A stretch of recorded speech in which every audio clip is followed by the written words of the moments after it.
మన ప్రభు అయిన యేసుక్రీస్తు నామములో మీ అందరికీ శుభములు తెలియజేయచు ఉన్నాను. ఆదికాండము 50వ అధ్యాయము 21వ వచనము. భయపడకుడి, నేను మిమ్మును మీ పిల్లలను పోషించెదనని చెప్పి వారిని ఆదరించి వారితో ప్రీతిగా మాటలాడెను. ప్రియ దైవజనమా, ఆదికాండం బైబిల్ స్టడీలో భాగముగా 50వ అధ్యాయములో ఈ మాటలు యోసేపు తన సహోదరులను చూచి పలుకుతూ ఉన్నాడు. తమ తండ్రి మృతి నొందిన తరువాత, అతనిని కనాను దేశములో పాతిపెట్టి వచ్చిన తరువాత యోసేపు తాము చేసిన అపరాధమును బట్టి తమ పట్ల పగ పెంచుకొని కీడు చేస్తాడేమో అని భయముతో వారు యోసేపు వద్ద క్షమాపణ అడిగినప్పుడు యోసేపు తన సహోదరులతో ఈ మాటలు పలుకుతూ ఉన్నాడు. తన శత్రువులను, తనకు హాని చేసిన వారిని క్షమించుటలో యోసేపు మనకు కనపరచిన మాదిరి ఇక్కడ మనము ధ్యానించవచ్చు. అతడు పగ తీర్చుకొనుటకు దేవుని స్థానము తీసుకొనలేదు. రోమాపత్రిక 12వ అధ్యాయము 19-20 వచనాల ప్రకారం పగ తీర్చుట దేవుని పని. మన శత్రువు ఆకలిగొని ఉంటే అతనికి భోజనము పెట్టాలని, దప్పిగొని ఉంటే దాహము ఇవ్వాలని, అతి రీతిగా చేయడం వలన అతని తల మీద నిప్పులు కుప్పలుగా పోసిన వారమవుతామని ఆ భాగములో చూస్తాము. ఇక్కడ యోసేపు కూడా తన పగను కనపరచకుండా, తన సహోదరుల పట్ల పగను ప్రదర్శించకుండా దేవునికే అప్పగించి వేశాడు.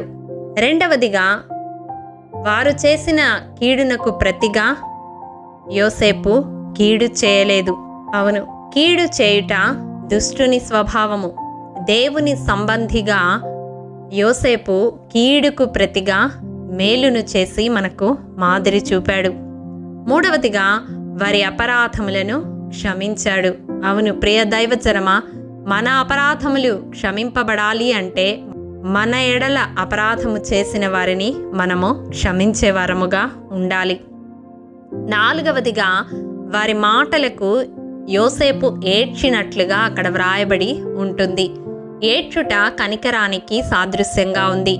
వారి బలహీన స్థితిని బట్టి, వారి భయములను బట్టి, వారి మనస్సులో వారు కలిగి ఉన్న ఆందోళనను బట్టి, కలవరాన్ని బట్టి యోసేపు వారి పట్ల కనికరాన్ని చూపాడు. ఐదవదిగా, సమస్తము మేలు కొరకే ఉద్దేశించబడినాయి అని తన సహోదరులతో పలుకుతూ ఉన్నాడు. అవును ప్రియ దైవజనమా, దేవుణ్ణి ప్రేమించు వారికి, ఆయన సంకల్పము చొప్పున పిలువబడిన వారికి సమస్తము సమకూడి మేలు కొరకే జరుగుతాయి. ఎందుకనగా దేవుడు తన బిడ్డల విషయంలో శాపములను దీవెనలుగా, కీడును మేలుగా, నష్టమును లాభముగా, బలహీనతను బలముగా మార్చివేస్తాడు. యోసేపు సహోదరులు కీడు తలపెట్టారు, కానీ అది అనేకులకు మేలు కలుగునట్లుగా దేవుడు మలచివేశాడు. ఆరవదిగా, భయపడవద్దని చెప్పి వారికి అభయమిస్తూ ఉన్నాడు.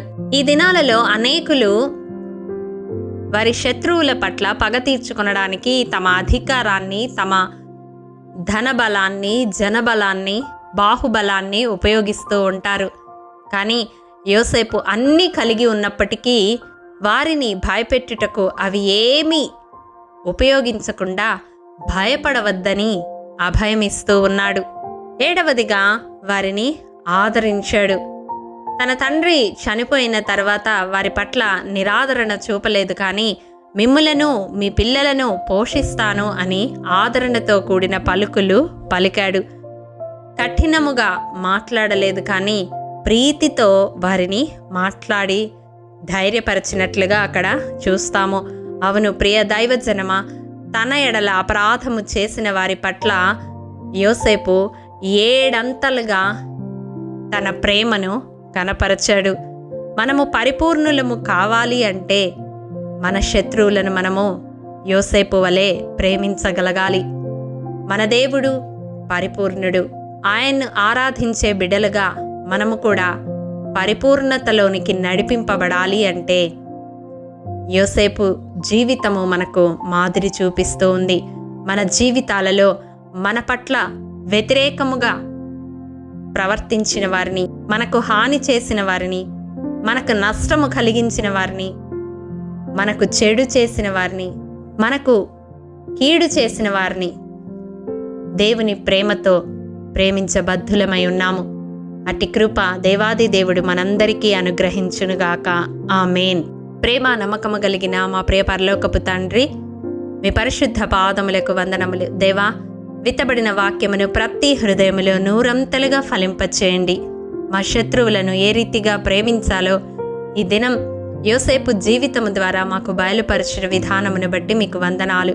అటు రీతిగా నీ ప్రేమతో, నీ మనస్సుతో మా శత్రువులను ఆదరించి ప్రేమతో మాట్లాడే కృపను మాలో ప్రతి ఒక్కరికి దయచేయమని యేసు అతి పరిశుద్ధ నామం పేరట అడిగి పొందుకునే నాము తండ్రి.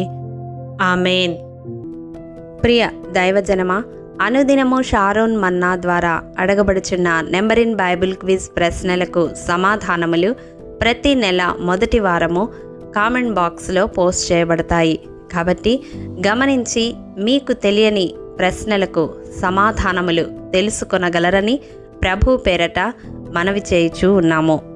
ప్రియ దైవజనమా, ఈ దినం నెంబర్ ఇన్ బైబిల్ క్విజ్ ప్రశ్న: ఏ రాజు కాలములో యెహోవా ఇశ్రాయేలీల మీద తెగులు రప్పింపగా దాను నుండి బెయేర్షెబా వరకు 70,000 మంది మృతి నొందిరి? మీ సమాధానం మాకు తెలియజేస్తారు కదూ. ప్రియ దైవజనమా, ఈ దినము జన్మదినము, వివాహ దినము జరుపుకుంటున్న వారికి షారోన్ గ్రూప్ తరపున హృదయపూర్వక శుభాకాంక్షలు తెలియజేయుచూ ఉన్నాము. దేవుడు శ్రేయస్కరమైన ఆశీర్వాదములతో ఈ సంవత్సరాది నుండి సంవత్సరాంతము వరకు మిమ్ములను నింపాలని ప్రార్థిస్తూ ఉన్నాము. ఆమేన్.